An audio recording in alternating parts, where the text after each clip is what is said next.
أعوذ بالله من الشيطان الرجيم. بسم الله الرحمن الرحيم. الحمد لله القائل ما يلفظ من قول إلا لديه رقيب عتيد. أشهد أن لا إله إلا الله وحده لا شريك له وأشهد أن سيدنا محمدا عبده ورسوله صلى الله عليه وعلى آله وصحبه وسلم تسليما كثيرا. وبعد، خطبتنا اليوم يدور حول في الكذب وشؤومه. يوم الجمعة 24 ربيع الثاني le 13 décembre l'année 2015. ɓaawo yettugol men Allah tabaraka wa taala du'anone laaɗo meɗen Muhammadun sallallahu alayhi wa sallam, haray kutuba meɗen on hande ko woni o yiilade ko fi fenande e poson ko fenande wondi kon, fenande e probléme ji fenande ɗin, nambara e nambaraji fenande ɗin, mi mana fenande e probléme ji jokkuɗi ɗin ko wiyete kon fenande. haray ko ɗum hutuba meɗen woni ko yiiloto e muɗum hande musidɓe julɓe, bere wo ko Allah tabaraka wa taala on hoddiri. hutuba men on ko e juma le 13 décembre l'an 2005. en yettimo kanko Allah tabaraka wa taala o daalika alqur'ana teddungal oɗo neɗɗo ɗo wowlowo kala ko faalamo suɓata ko wowlata, teddungal makko ma yalfizu min qawlin illa ladayhi raqibun atid. o yaltinta konngol ka hunduko makko, foti koye soobe, foti koye samakala, foti koye sanakuyagal, foti koye coondi, foti koye ko towna, si wona haray malaikajo wiyeteɗo raqibu on e ati ɗon hino takko makko, ƴewtiɗo e wattuɗo yiili, ƴewtiɗo e windowo, haray ɓeɗo hino takko makko. ibadallah, ittaqullaha ta'ala wa kunu ma'a sadiqin min ibadillah, wasdaqullaha ta'ala fi ibadati wa'buduhu mukhlisina lahu ghayra mura'ina fi ibadati wamtasilu awamirahu alhusulu ala thawabi wajtanibu ma'siyahu khawfan min alwuqu'u fi iqabi la tatghu fi ibadati an yarakamun nas aw yasma'ukum fayamdahukum alayha fa inna allaha aghna ash-shuraka'i an ash-shirki man amila amalan ashraka fihi ma'ahu ghayrahu tarakahu wa shirkahu واستقوا النبي محمدا صلى الله عليه وسلم في اتباعه ظاهرا وباطنا غير مقصورين في سنته ولا زائدين عليها واستقوا الناس في معاملته وبينوا لهم الحقيقة فيما تعاملونهم به ذلك هو الصدق الذي أمركم الله سبحانه وتعالى به ورسوله محمد صلى الله عليه وسلم في قوله وعليكم بالصدق فإن الصدق بر والبر يهدي إلى الجنة وإن الرجل يصدق ويتحرى بالصدق حتى يكتب عند الله صديقا. لقد بين رسول الله صلى الله عليه وسلم أن للصدق غاية ومرتبة، أما غاية الصدق فهي البر والخير ثم الجنة، وأما مرتبته الصادق فهي الصديقية وهي مرتبة تلي مرتبة النبوة. قال الله سبحانه وتعالى ومن يطع الله والرسول فأولئك مع الذين أنعم الله عليهم من النبيين والصديقين والشهداء والصالحين وحسن أولئك رفيقا وإن الصادق لمعتبر بين الناس فهو موضع ثقة فيهم ومعاملاتهم وموضع ثناء حسن وترحم عليهم بعد وفاته. haray musidɓe julɓe kono yo jiyaɓe Allah tedduɓe wone gongoɓe wondude e jiyaɓe Allah gongoɓe ɓen, jeye eto ɗon, konton hoore mon, watton hoore mon, tawnon hoore mon, wondude e jiyaɓe Allah gongoɓe ɓen, gonge e golleli moɗon ɗin, gonge e konguɗi moɗon ɗin, gongane Allah tabaraka wa taala e nder rewgol mo ngol, yo taw hara e nder dewal kon ɗo mo rewde kon, yo taw hara on alamo fenande. wa abuduhu mukhlisina lahu ghayra mura'ina fi ibadati, rewe mo laɓɓinanon mo dewal ngal kon ɗon fenalngol Allah ka dewal ko rewirgol mo yingo. rewe mo laɓɓinanon mo dewal ngal hara on wonali wonɓe mo rewirde yingo, hara on wonali wonɓe juulirde yingo, wonɓe julnirde yingo, wonɓe jangirde yingo, wonɓe jannirde yingo, hara on wonali. wamtasilu awamirahu lil husuli ala sawab, ete kolodiron ɗoftoɗon wonon ɗof jogodirɓe e yamirore makko nden kanko Allah fi yon hettu baraji makko ko foti ko yimɓe moƴƴuɓe ɓe, woɗɗite yeddugol mo kanko Allah tabaraka wa taala kulol fi wota on yanu e lette makko ɗen, kulol wota on yanu e tikkere makko nden, wota on ɗaɓɓirdewal ko wonɗo rewde Allah kon fiyo yimɓe ɓen yiw on an yarakumul nas fiyo yimɓe ɓen yiw on ma yoɓe nanu on ma yoɓe mantu on e hoore dewal ngal wota on ɗaɓɓu ɗum sabu no ande kala dewal rewirangal Allah fiyo yimɓe ɓen nanu ma fiyo ɓe yiw ma fiyo ɓe wowlu ma fiyo ɓe mantu haray ngal ɗo dewal ngal perdi Allah tabaraka wa taala ko kanko ɓuri yondinade ko kanko ɓuri wonde siinuɗo ko kanko ɓuri wonude ko wiyete kon siinugol e kala ko wiyete kon kafidede sa kafidimo kanko Allah tabaraka wa taala e honɗum tigi de kanko o yondino to inna mi akkidi e mo kafiduɗa on haray ɗum ɗo yonantami mi muñanike mo ko ni woniri gikku makko ngu ɗum wonane laaɗo Muhammadu sallallahu alaihi wasallam wiyeteɗo ko habibullahi ɗum wona annabi Ibrahima alayhi salatu wassalam wiyeteɗo ko khalilu rahman ɗum wona annabi Nuh alayhi salatu wassalam wiyeteɗo ko awwalu rusul ɗum wona Adama wiyeteɗo ko kanko woni baba Adama kala mo kafduɗamo kanko e Allah tabaraka wa taala kanko Allah o muññoto o pottito to itte jungo makko ngon e muɗum kala golluɗo gollal o sirki o kafidi Allah e maggal Allah tabaraka wa taala tertoto gollal ngal wondude e mo o kafidi on e makko gongane annabajo Allah on kadi en andi gongal ngol Allah ko rewgol mo ɗoftomo wondude e laɓɓinalngol mo dewal ngal ko alda e waɗgol ko wiyete kon shirku awa gongane kadi annabijo meɗen Muhammad sallallahu alaihi wasallam kon ɗum woni ɗum ko jokkugol mo ka feeñi e ka suuɗi ka feeñi e ka gundo ko wiyete kon sunna nelaɗo meɗen Muhammad sallallahu alaihi wasallam wona kitugol nde ɗo waare tun wona tentingol ɗiɗo conci tun wona buumugol rewɓe muɗum ɓen tun o andi ko ɗiɗo mbandeji tati woni feeñuɗi ɗin hande ɓayda fof wakkilanike ɗiɗo par ce que ko feeñuɗi molte ka ndaron si tawi woni on nanay miɗo nafakata taɓal jemma ɗum kadi ko jeeya ɗum e sunnaji makko ɗon ko suuɗi konno ɓannanelan ittir ɗum ko ƴeewo dimanche o tene o talata o alarba o alkamisa o ndaron sin innayi hannde ko tenen miɗo jogiti sunnam ma hannde ko alkamisa miɗo jogiti sunnam ɗon ko sunnaji makko suuɗiɗi ɗinno ñawlela ndaron ka yoɓugol an halfinela ndaron ka jonnutugol an ko ɗo woni sunnaji makko suuɗiɗi ɗin ko ɗon famotolla si miɗo jokkine laaɗo Allah sallallahu alaihi wasallam ko gonga ka hina donc haray gonga nene laaɗo Allah sabu jokkugol mo ka feeñi e ka wirni wayra mo ko serina fi sunnati hara wonali raɓɓintinotoɓe sunna makko on hay hunde so yi sunna nelaɗo ko kum fanɗi wo ko kum fanɗi no acca wa on wa pinto ni pinto soppi immoɗo rondito ɗon dow ha dow hara on wiyali onon sunna waddata on e goɗɗo yo farilla waddu on e goɗɗo musidɓe julɓe yo sunna waddu on e goɗɗo kono ɗum hanuɗa wiide min hunde kaari waddatala e goɗɗo ko aada on min mo waɗi aada alhamdulillah mi waɗali aada waddatala e goɗɗo ko ngol ɗon hanɓe maɗɗade kono fulagaran anana yimɓe ɓen no wiya min sunna waddatalan e goɗɗo ɗotten jiiɗi hara en jokkali nelaɗo hara en wonali ɓeyday ɓe hoore sunna nelaɗum fus en ɓuramo ñeñal en ɓuramo faam en ɓuramo gandal en ɓuramo faalegol aljanna andugol baler aljanna wota en ɓeydute sunna makko on nde o gandi yimɓe ɓen ɓeyditi e sunnaji nelaɗo ɗin kadi wona yo en ɓeydutu wona yo en ɗoytuɗi kadi wona yo en ɓeyduɗi raɓɓinɗinoɗen ka nelaɗo Allah sallallahu alaihi wasallam raɓɓinɗini ɗon en faami ko no nelaɗo gongirante ko jokkugol sunnaji makko ɗin ken e gundu gongane yimɓe ɓen ko ɓeytato gongante gongal ngol Allah gongana nelaɗo gongana yimɓe ɓe wonduɗa ɓen haray an a woni gonguɗo haray sa tuktab ma siddiqin haray an a windete wondude e gongoɓe wastagu nasa gongane yimɓe ɓen fi muamalati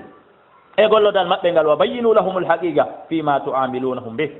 ɓangdinaneɓe ko wonɗon golludude e maɓɓe kon bimana kala ko wonɗa golludude yimɓe ɓen ɓanginanɓe haqiqa on nder toon ko ɗum ɗo woni haqiqa on ko ɗum ɗo woni haqiqa on ko ɗum ɗo woni fandunde anden e muɗum wota on fena yimɓe ɓen yeeto ɗon ɓe contraire ko wonɗon ko masalan mi ya ɗaɓɓugol visa ka ambassade min haray min komi alyatima ma menen guereno ka leydi amen min komi refusé hara noon miɗo andina ɗum woni haqiqa guere ala ka leydi amen aduna miraɗa ka aduna wona mi alyatima kadi aduna mi yaha mi déclara ɗum fiyo ambassade yurmelan jonnalan kaydi mi suuɗaniɓe haqiqa o mi gonganaɗi ɓe teddungal wonɓe yarude noon Europe wonɓe yarude noon Amérique buyno jooɗi toon Europe hannde buyno jooɗi toon Amérique hannde ta ko ni ɓe yaari koye ɓe wattu yiili hutuba on ko hewtoyoɓe e nder 2 semaines haray mo kannet haray ɓe hendike mo toon ko wona noon gongane yimɓe ɓen e tigi tigi on no woodi buyɗo faaleteɓe naɓude bandirawo muɗum ma faaleteɗo naɓude debbo ni tun ɓe déclarana leydi ndi ɓe woni toon ndi wonde manna o ko ɓeygu a fino wawa yarde o hewtiroya ma o ko ɓiɗɗo am ɓa kamɓe ɓe heeɓi kayit ɓe heeɓi nationalité kala andaɗo oɗo ko ɓiɗɗo maɓɓe ma oɗo ko ɓeygu maɓɓe yanete o yaha ɓe ittina oɗa coggu visa ɓe déclara ko ɓiɗɗo maɓɓe ya o naatoya sans probléme hannde kadi en hewti wakko ngal ɓurɗa kala mo yiɗuɗa e mo landiɗo ma wiya ko kaariwon baba ma ko kaariwon muudiyam ɗon kadi on suuɗaniɓe haqiqa hunde nden tigi tigi hunde nden on suuɗiwo tan waɗɗum ɗin piiji no naati ɗo hino ɗuuɗi e maniére ji boy no woodi kadi enen wonɓe lagine ga wonɓe fontude juuɗe ka leyɗe arabu ɓe inna miɗo tori juulirde wallelan mi heɓa juulirde ma wallelan mi heɓa l'école mbuuɗi ɗin ɗi ara ɓe yaa ɓe darnana hoore maɓɓe village ji ɓe hoɗa haa ɓe luttina ɓe luwina ɗon kadi ɓe suuɗaniɓe ya haqiqa o yoɓe déclare jonnanelan ɗo komi darna kami wona min koye luwa en juuɗe hare ko watta ngoyi no woodi e karama koɓe wonɓe yawde déclare oya jonnelan mbuuɗi mi yawi mi darnoya l'école ɗum ɗo e ɗum ɗo l'école tata ɗum ɗo e ɗum ɗo e ɗum ɗo e ɗum ɗo ino nder toon tawa ɓe anndi ko ɓe ara ɓe didana hoore maɓɓe building ji étage ji e ko nantata e hoore mum wasɗi ɗum naas gongan ne yimɓe ɓe musidɓe julɓe fi muamalati e nder gollal kon ɗo golludude e maɓɓe kon wa bayinu lahumul haqiqa hutuba on wo kala mo gollidata ɓanginan mo tigi tigi on so wakkilato hoore ɗum so wakkilata ko hoore ɗum ha mi abdoulaye kala monsieur l'ambassade de France ne ari ka mawɗo miɗo faala visa e kon ɗum waɗi way min ka amen laggine ɗo komi tampuɗo mara sabu mara moyen mi jannga mi faala yon walla mi heɓa visa mi yaaka leydi moɗon ndin mi yaha mi gollira doole an ɗen ton fiyo mi wawa heɓude mi nani mo yeehi ton heɓot tayyib ambassade si visa ni lan mi yehi kala wundu ndu mi heɓi ero komi heɓoy toon hino laaɓi so wi o menen ɗum ɗon mi wakkilaki mi naɓata o yiltalan so yiltila on accidaylan e Allah momi gonganni on mi suɓike gonga on yehi si Allah accay mi wirto on yehi si Allah accay mi tampa no woodi kadi wonɓe jooɗade Amérique taw ɓe déclarana ɓiɓɓe maɓɓe ɓen ɓe senda ɓiɓɓe ɓen ɓe inna ɗo e ɓiɓɓe ɗo ko min jeyi ɓe ɓiɓɓe ɗo ko oɗaji par ce que laamu ngu haray no waɗanilam mi Abdoulaye Kala limiti ɓiɓɓe ɓe mi hani jogade kaɓe ɓurti o oɗa ko silbateri ji o mara ɓiɗɗo min halda négociation joni wi en kunɗa ko an jeeyi wi en ɗumɗa ko min jeeyi fiyo joddi kunɗa kun ardu kama senden joddi ɓeeɗa ndin arda kan ɗin boli fof meɗen humpiti Afrique ga wonde no waɗede Amérique toon on jamfike gouvernement Amérique tayle gouvernement Amérique kañum no laaɓani on reedu daare nunɗal gouvernement Amérique koɓe heeferaɓe keefeero on nunɗi julɗo on o jamfike haray watten yiili musidɓe julɓe ɗiɗo programme ji fof lande ɗum ɗo fof muɗum no noddede no hewtude meɗen nga ko ɗum waɗi si nelaɗo Allah sallah sallama Allah daal kutuba on wi en dalika huwa sidiqu ko gerdugol ningol ko ɗum ɗo woni gongugol alladi amarakumullah ko kaɗɗo gonga woni ko Allah yamiri on nelaɗo Allah sallah sallam yamiri on hino ɗo kanko Allah tabaraka wa taala ka wi nelaɗo Allah sallah sallam ka o maaki wa aleykum bisidiq wo he ko wuli wo ko maɓi o ino fawi on gongugol wowle gonga ande ko wiyete kon gonga ɗum ko ɗiggere ande ko wiyete kon ɗiggere kon to naɓay ma sa woni aden ɗigguɗo taka aljanna ande neɗɗo himo wona gongowo o heɓilano gonga taw kon nomi gerdata hara mi fenanali ɓe anana yo ɓeɗo jooɗodi kata siwal maka kafe al maka julɗe ɓenna taw kon nomi feniramta o fiyo men daɗondir taw kon nomi feniramta o hara oɗo kadi ene tawi kon nomi gongiramta o taw kon nomi gerdata hara mi o men haɓali kadi men fenali neɗɗo serata himo gerda noon ha o winde ko Allah tabaraka wa taala ko gongowo hara on ɗon c'est fini hara on ɗon gayni golle si woni reconnu sama ko Allah ko kaari ko gonga wolata kaari wolata fenande haray c'est fini pour lui haray on ɗon o bimana o gayni golle o woni aden hettiɗo ne laaɗo Allah sallah sallam ɓangini kadi wonde ko wiyete kon gongugol ɗum ko grade hewtinowo e goɗɗo wondugol e gongoyɓe ɓen ɗum ko martaba andanɗa hoorema mi mana ɗum ko jonnayi ɗum goɗɗo grade annabako wongol aaden gonguɗo a wonata annabijo kono a yowante fayda grade ji ɗi annabaɓe yowante so tawi woni an a woni gongowo e fiyakuji ma ɗin ɗi fof a yowante grade takko ko annabaɓe ɓe yowante kon fotata kono ɓattete kono noon iɓe addi dalil boy e nder hutuba on kadi wona jiñugol tum wola iɓe addi dalil fi muɗum ayi ne laaɗal sala sallam ɓangini ɗum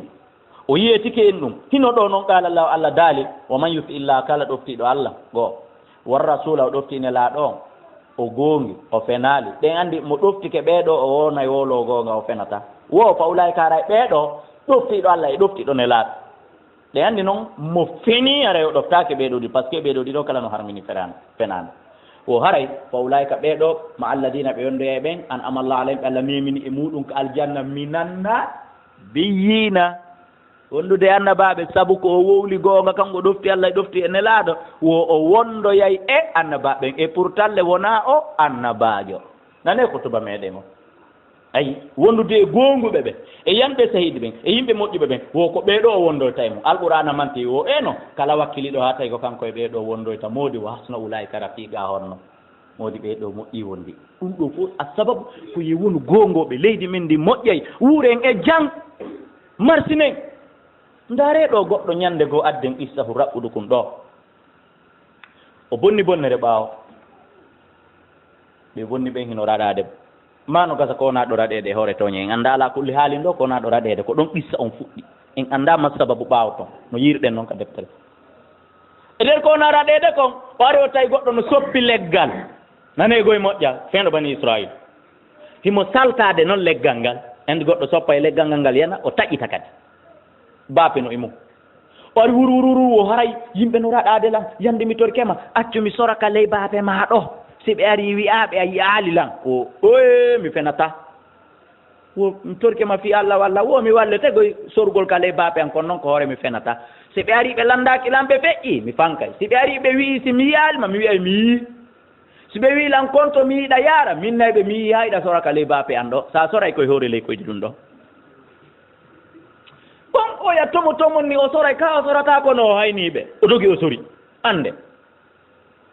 ɓa o sori ɓay ari wurwurur ndaari gaɗato ndaari nano ndaari ñaamo yiyaali bapunka suuɗe yiyaali leggal yiyaali jullere yiyaali suudu huuɗe ka naate hoore meɗen ɗaɓɓita goɗɗo ɗo ɓorniɗo dolo kum wayi kum nini a yanal men mo oye mi yiimo wo kon to yiɗa himo yaara mo sori kala bape an ɗo suuɗi ɓennimo he wota waɗu men feetuɗo goyi kon to yirɗa himo yaara na ya waɗu men yimɓe feetuɓe komin duwaɓe mo hendade o mi inni on kako yomi fenan on faala ɗon mi inni omo sori kala bape an ɗo ɓe halɗi ɓe fotti tertoɗen oɗo ko feetuɗo ni mahin ɗaɓɓitoyenmo ɓe tertimo ɗon ɓe Allah so wi oya saabu ko wowli gonga kon ka so ino amin mi yiyalimo kono ɗum Allah wayinta e ɓerɗe ɓeya ɗen ko Allah wiyata ɗum wayinta ka ɓerɗe ɓeya ɓa e neele nokku ala ka suuɗe ɗo so nakale bape ɗo joni to one ɗe bape ndaare ko ɗum direct Allah bogotano ka ɓerɗe ɓeya oya nangue ware woni probléme oya heɓa kadi bakkade fenani mum nde woni probléme kono nde oya gonguno Allah bogi ka ɓerɗe maɓɓe he o ko feetu ɗum oya no wawi sorde e leyɗe bape suuɗo doge yahon ɗaɓɓi toon o yawata o laawa o yandi ɓe dogi ɓe yimmi ɓe wuma wumanni ɓe hokki aduna o yi googa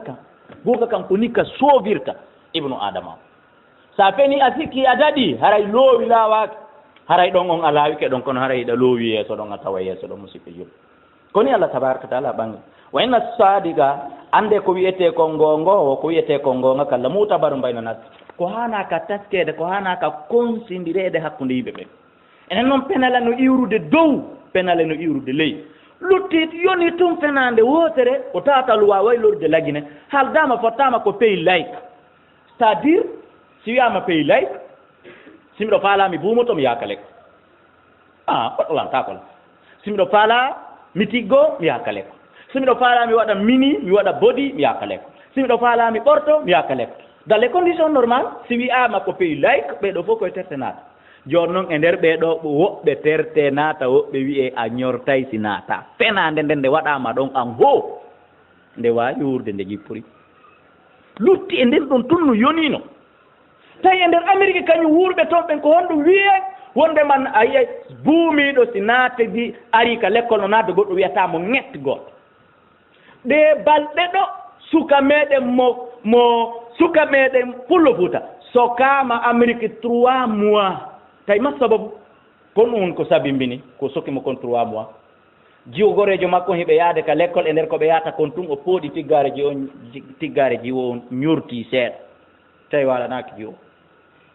on wullitoyi ko kara makko l'école ɓaaɓe hewti ɓeyi kon ɗum ñortanɗa tiggare makko nden o ñawa condana lebbi 3 enen goɗɗo no ñortude tiggare nde o doloke o wudere nde o viola jawwalo tallo raytumo muskal wallahi ko source laaɓuɗo woni komi wowlani on ɗon tawi kun soka Amérique lebbi 3 fihi ko ñorti tiggare ɗimmo jiwun ɗimmum makko tawi walanaki yiwun kon ko tiggare makko nde ñortako kono hatta o gouvernement ɗo wuura jam kono hatta ɓe wona puissance du monde ɓe nunɗi hakkudeji maɓɓe ka Allah ko tooñowo allahumma la ibadallah jiyaɓe allah yo ihdaru reme waɗe beaucoup attention ko ɗon ihdaru minal kadib immorde fenade rene immorde fenade fi ibadatillah e nder rewgol allah ngo wahdaru rene minal kadibi immorde fenade fi ittiba'i rasulillahi jokkolde laɗal sah sallam wahdaru rene minal kadibi immorde fenade ma amnasi wondude ɓe yimɓe taw fenan ɓe yimɓe musidɓe taw fenan ɓe yimɓe ay la tukbiruhum bi khilafi lwaqi wo taw jonnuɓe résultat tawata hiɗon andi ko contraire ko suuɗu ɗon kon ko faandi ɗon kon luttituge fenade kadi tata gouvernement men on hino wuuriri no woodi mo taƴitirta ka gouvernement tonnotoyta ko lewru 2 mois woɓɓe no woodi France wallahi no woodi wonɓe France wonɓe ƴettude joddi lagne ɗo seede on ɗum hino woodi ɓaaɓe ƴetti joddi ndin ha année on lanni kippanɗo ɓe réservegol joddi ndin ɗo no signande ɓe tuma hey to e hannde mo sella e hannde hari mo heeɓi fatunde ya un décès à sa famille donc chaque fin de mois c'est comme ça ɓalan 2014 on yoni o noddimo France wo ara e présentoɗa au début janvier l'an 2015 si wona ɗum mi tenata hannde kadi fenande o ari o présenti janvier o yeehi o signoro e junngo makko ngo o représente o réservi mi wolnayi on hay joddi ko ƴettata kon par mois ko 1 350 000 mi yiyat toon hay compte o gollata e nder ministére ji kaka ministre de la coopération ɗo piiji fof yiɗe nganndi ɗe renseigné o ari o présenti o ƴetti joddi ndin o yimmi kadi o hucciti kadi o cikkoye France hakaza oɗo suuɗi gouvernement amérique e lagine on e haqiqa ko o wondi kon ka c'est à dire ko ɗo mi yoɗi ñande o mi remi finandagol donc karem ɗo nendaɗolan joɗini koni ko sama kala onni par ce que no woodi mayɓe neeɗi leɗɗe fuɗino e hoore mum ɓe hani ka ɗaɓru ɗon yiɓe yimmade yaɓe présente o ɓen ɗo joddi maɓɓe ni chaque fin de mois hein chaque fin de mois hakaza yimɓe ɓe wattiri wala tuamiluhum bi khilafi lhaqiqa taw jaɓu golludude yimɓe ɓen hara wonade hunde tigi tigire nde hara wona haqiqa kala kanɗo ko fenade e yolto yalta walli ananayi ɓeyna ɓaaray leydi ndi fof woni fenaydi a wata gollude si wonani non wiya gollita fenade ndaara sa wurata e jam allah soobirte ɓuri no soobuno noon o sorɗo kala e baape ɗa yimɓe ɓe wattoyi ay innal mu'min ande ko wiyete gomɗino tigi tigi kanko la yumkinu newanta ko man yattude bande o fenata mi mana kanko hay so wi o prépare to no o fenira o rewa e laawi ɗin fof ta impossible ta o wata fende taw yutti be hunde bona ma be o wirto kono o wata fende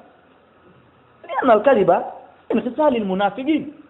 sabu noon ko wiyete kon fenande ko jiya ɗum e geɓe nafiqiɓe mana ko signe mana ko mandeji nafiqiɓe qal taala allah tabaraka wa taala daali innama yaftari l kadiba ande ko sincata fenande ko keryatta rumeur liɓa hakkude yimɓe ɓen alladina la yuminuna bi ayati llahi wa ulaika humul kadibu ko ɓeɗo andanɗa hoore ma ɓe gomɗina ayaji allah ɗen aduna koɓe fenoɓe kadi ɓe winjike ko allah ko fenoɓe innal mumina ande no gomɗiɗo la yumkinu newota ko kanko o wawata tenude ko geri wo ko geri kanko o wawata an yukadiba nde o fenata few tawi o wata fenade a wi o feni so feni tun tawete fenaki o wata liannahu yuminu bi ayati llahi bi rasuli sabu noon mo gomɗini ayaji allah ɗe nelaɗo allah o wa yuminu bi qawli nabi mo hooli gomɗini mako nelaɗo allah sallah sallam kaɓe maki ɗon e hadise ɓe maki iyakumwal kadi mi haɗi on mi tongini on mi interdisani on ko wiyete fenade fa innal kadiba yahdi ilal fujur ko wiyete kon fenade ko puusay ɗum neɗɗo faade halkare wa innal fujur ande ko wiyete kon hala koye yaadi ɗum ko fewnayi ɗum goɗɗo kadi ila nar faade ka yiiɗi no goonga kam fewnirta noon goɗɗo e ɗiggere nden fewnamo naadamo ko aljanna ko ni kadi fenade fewnirta goɗɗo e bandiyagal ngal kadi puusamo fewnamo ha o naata yiiɗi wa inna rajul ande no neɗɗo la yakdibu mo fena wayta harral kadiba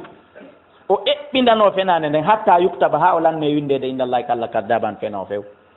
ara yoɗo kadi marsini ara yoɗo kadi gayni golle no oɗa gaynirno golle nane noon kontuna diplôme ji ɗi no certi naɗi goto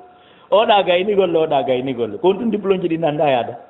mo derfi haalannama windede ko Allah akari ko fena o non on ko fena ko holani o taw ƴet ko huuyo o taw ƴet ɗum windama toon rewɗo kay ni golle so fini yo walo somo faala taw yar beere hannde kadi yo accirni montagne ɗiki ete o faat wa bisa hada al wasf ko wiyete kon fenade ɗum ɗo boni sifa ɗum boni comportement ɗum boni ngikku liman ittasafa bi wonande settitorɗo ɗum ɗo musidɓe jur haray reno ɗen watte yimɓe turki Allah waɗen gongoɓe yo Allah tuttin en fenade ɓahiɗen maɓɓinde yo Allah tuttin en fenade o waɗa en gongoɓe aqulu qawli hada astaghfirullah li wa lakum fastaghfiruhu inna allaha huwal ghafurur rahim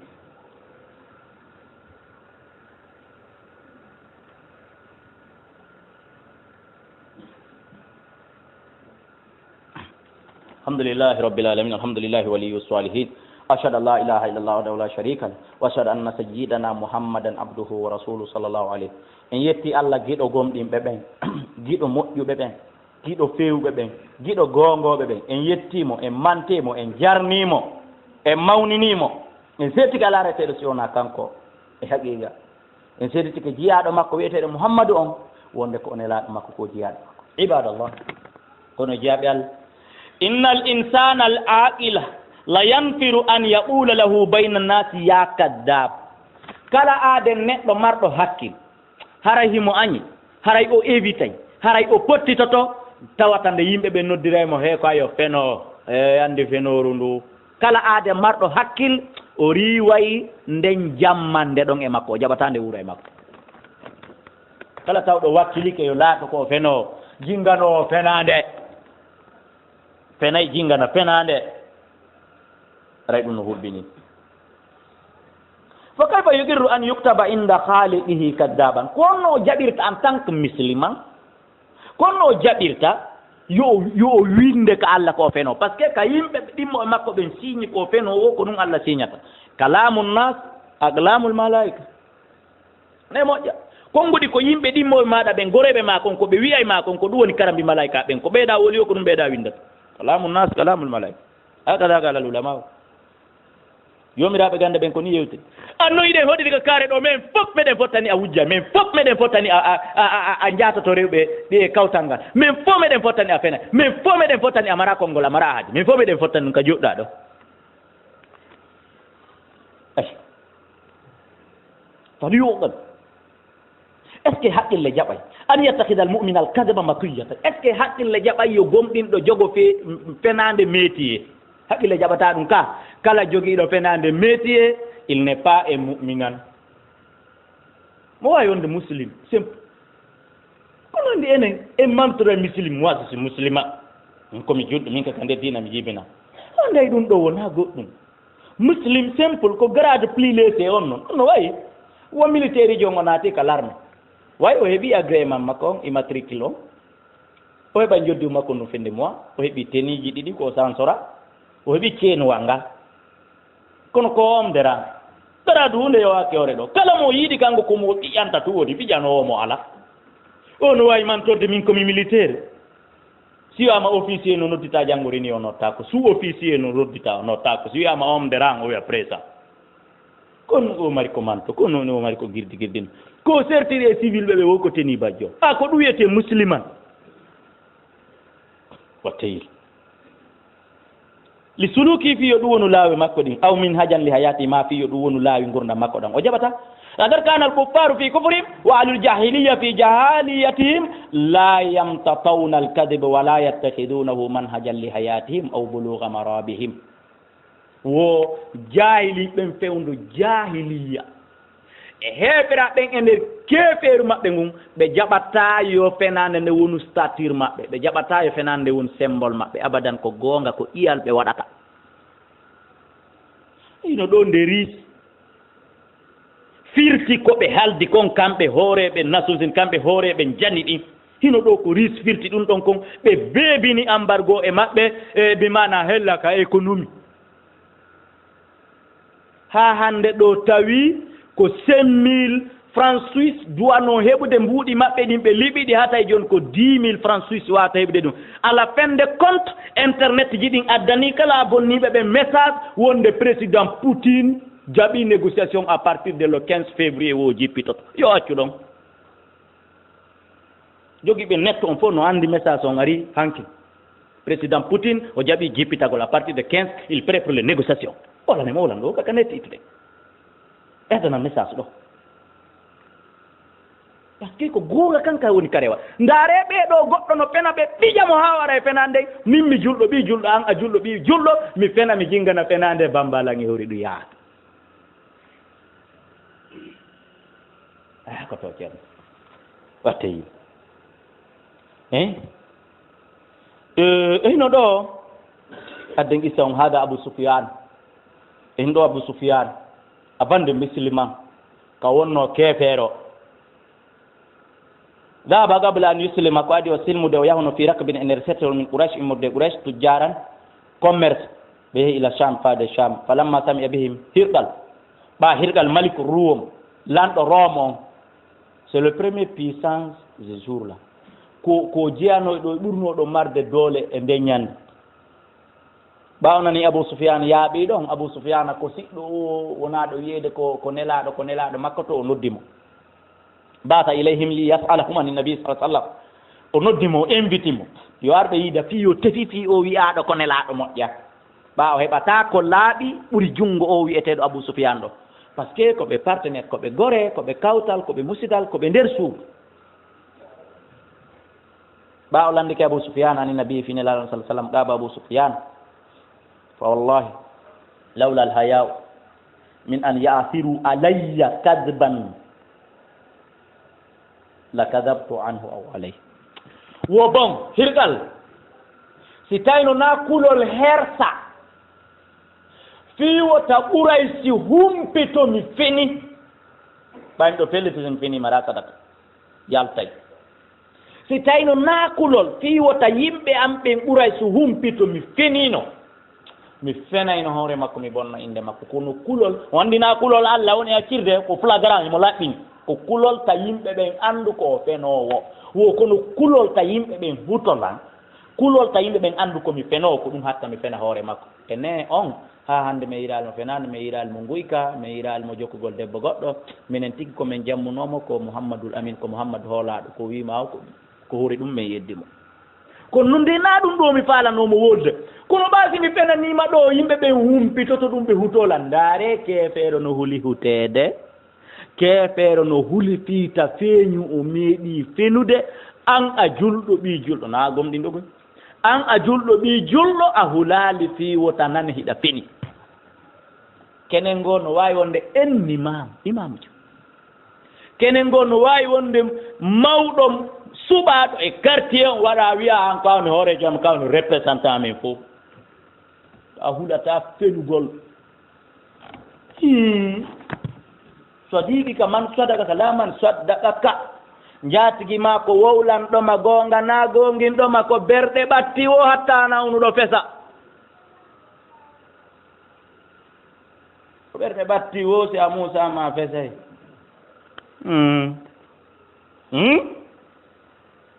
koni Abou Soufiane huli ɗum wo kulol taɓe ya anndu o fini ko ɗum wacciri an noon a duwaɗo hulde kulol Allah yiltoɗa kadi hula kadi kulol ngol o huli ngol kadi andi ɗo ɗiɗi kala do waaliɗo hiɗa fubbade hoore ɗum ɗo fof fena hakada ayyuhal muslimun musidɓe julɓe yo koni julɗo hani wawde alkuffar fi kufrum hino ɗo heefere ɓe ɓen e nder keefeeri maɓɓe ɓe jaɓani fenade ɓe kondani wa ahlul jahiliyati fi jahiliyati yimɓe jahiliya ɓen e nder jahiliyagal maɓɓe ngal ɓe kondani kamɓe ɗo fof yatarafa'un bimana hiɓe nefini hiɓe ñittini anil kadi ko wiyete kon fenande way sa yuna hiɓe huuli hiɓe hersi min an yu'sara alayhim wa yunsaba ilayhim hiɓe hulinde humpiteteɓe feni hiɓe hulinde fenande dambete e maɓɓe an julɗo ɓi julɗo ronka hulde pullo fuuta wolnino maneɓe kawnanal wo wolgol gonga hatta arsike si'a en grammoji moji jeni duwaɗi refrede mum yildete muɗum tata jomiraɓe gande ɓen no hani ƴettude kalima goto e nder ko ɓen mawɓe fuuta wolata o waɗa ɗum dictionnaire o waɗa ɗum deftil mol nanguil o wallina wolugol gonga hatta arsike siya ayiɗa sikki sa wowli gonga arsike udday ananal ko ɓe wima ko na kamɓe ne uma ay jonnon watten yiile ɗum fa kayfa bikum antum ayyuhal muslimun hi julɓe heeferaɓe ŋañi ɗum mais comment noon joni onon noon julɓe ɓen joni c'est comme onon noon julɓe ɓen ko fiyo wagad habakumullahu taala bi hada dinil kamil allah tawi ke pas okki on kaaɗo diina allah no wawno hara goɗɗo e men ɗo ko fewndo annabi nuhu jibina yimɓe annabi nuhu o ibrahima o moussa isa o ɓeɗo fof no yelo amode yara allah waɗanno e mofte mouhammadou ko allah hokkuma ko ɗum jaɓata kono sagan harega ka mofte mouhammadou mi wonayno ɓe rewa allah ara ɓe ɓiɗi e hoore ɗum mbala e annabaɓe annabajo ɗon hoore ko woni annabajo kon mo landike mo wota wonu annabajo yo wonu citoyen jonne laaɗo simple mangi no ɓuranimo nde woni annabi ton wono woniri woɓɓe goo siɓe landama nde ɓe jonnete nationalité amérique rek e nde ɓe jonnete présidentiel on ɗo ɓe laamo ɓe yettoma ɓe suɓike mi wonu nationalité to mi wona citoyen simple amérique no ɓuranilam nomede ministre ɗo kana gon so yeddino no woodi ɗo randuɓe poste ji ka présidentiel ɗo cikkoye amérique ellete ɓe jonnoyaka toon hay chef secrétaire en wolayɓe hatten ɗum ɗon ɗon ayɗen anndi miɗe anndi en fof iɗen anndi ndin ayi musidɓe julɓe watten yili e ɗi piiji wagati allah okki on kaaɗo diina timmuka himo yamira on goongugol himo lerɗina on fii goongugol wa yubayinu lakum nataijahu himo ɓanginana on résultat goongugol wa samarati e intérêt goongugol attayibata laaɓuɗo on wa yanhakum o haɗi on anil kadibi e fenugol wa yuhaddirukum o rentini on o évitini on minhu e fenugol wa yubayinu lakum o ɓanginani on nataijahu résultat ji fenande ɗin o ɓanginani on ɗum wa samaratihi l habisa e intérêt ji fenande ñolɗi bonnayɗi posonayɗi ñawdayɗi ibadallah jiyaɓe allah yo innal kadiba haramun fenugol no harminani an jooɗiɗo Europe an jooɗiɗo Amérique tawi ko ya fenu si gouvernement on toon jonne kaydi accuɗon wota fenu yoɓe artire an wonɗo Afrique faalaɗo yaade toon si tawi ko ya fenu si ɓen toon jonnama kaydi accuɗon wuuruga ta fenu wota ɓe jonne kaydi an si tawi ko tuma sansuɗa inde ma nden Diallo ma sansuɗa yettore ma nden Bangura wattuɗa goɗɗum ngo seeɓa poste ko gouvernement accuɗon ta heɓe gouvernement ta heɓe poste luttirni anana woɓɓe gonina kaari en no ɓuuri en politique kamɓe ɓe préféri ɓe yetteteɓe hunde kaari hande fof ɓen ko hunde kaari yettete noon ko fewndo yetteteɗo hunde kaari laaƴi ɗon faamude langoy ko ɗum waɗi ɓe sansi ɗum aɗa wi on kaari no ari wi on ɓen no ɓuuri en keefeeru yaagal to jaɓon politique e an luttu alamaki anani luttu alamaki luttu laamede taw koye ɗum ye mi sansa ko nena e baban innalan Abdoullahi Kaala ismu Abdoullahi Kaala mi tawa ɗum ɗon na beta mi bonna ko baba nena e baba waɗi ko Diallo est ce que ko nena e baba waɗi mi woni Diallo mi landi o na nene e baba waɗi yo mi woni Diallo ɗum ɗon ɓe mara feere baba taw ko Diallo yettete ɓe taw ɗum si ɓe jibinilam ɓe wata kereyude Abdoullahi Kala ismuhu am ba waɗima bamami waɗima Bangura joni noon ko tawata ko nene e baba waɗi e ko tawata na hay nene e baba waɗi mi taw kono mi wata sansirde ɗum mi heɓu poste ɗon on fof o mantayla mi wawi politique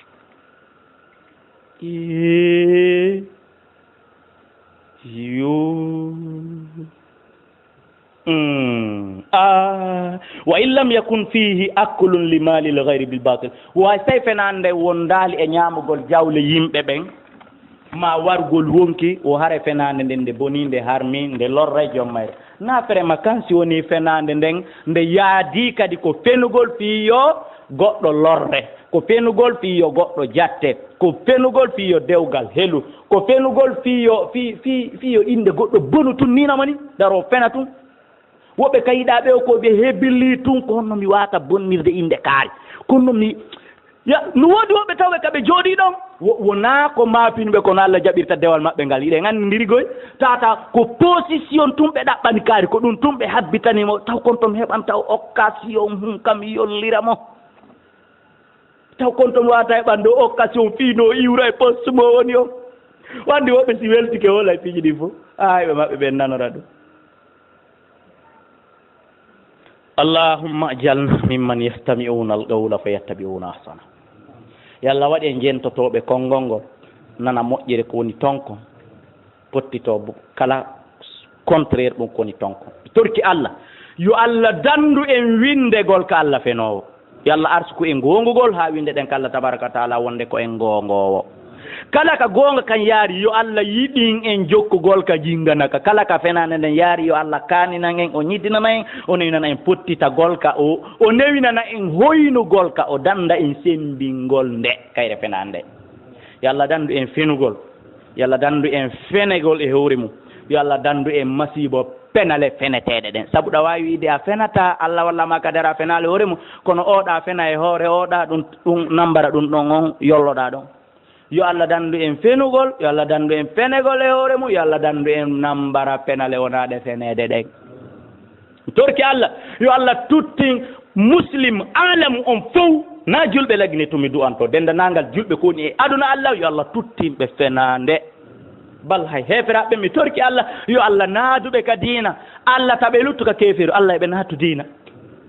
enen naatuɓe ɓen ka diina yo Allah waɗi en gollitiroɓe constitution ji wonɗi ɗin ka nder diina islam ya hayyu ya gayyum rabbana atina fi dunia hasanatan wa fil akhirati hasanatan qina adhaban nar en torki Allah yo Allah newina en jande faye meɗen ɓen ka l'école yo Allah ad barke maɓɓe yo Allah tabaraka taala gañimɓe yo Allah fewna en gouvernement meɗen on lagnon yo Allah ɗo gouvernement on yurminowo en jonnitowo en haqqeji meɗen ni yo Allah waɗi en teddinoɓe gouvernement o ya rabbal alamina ya arhamar rahimin wonɓe yeyde ɓen emen yo Allah marsin hamɓe ko ɓen yeyde kon wonɓe jannude yo Allah ad barke ko ɓen jannude kon yiɓe meɗen ɓe yo Allah arsi ko ɓe modiɓe sukaɓe meɗen ɓe yo Allah arsi ko ɓe ɓeyguli ya hayyu ya gayyum nawnuɓe meɗen ɓe yo Allah tabaraka wa taala o sellimɓe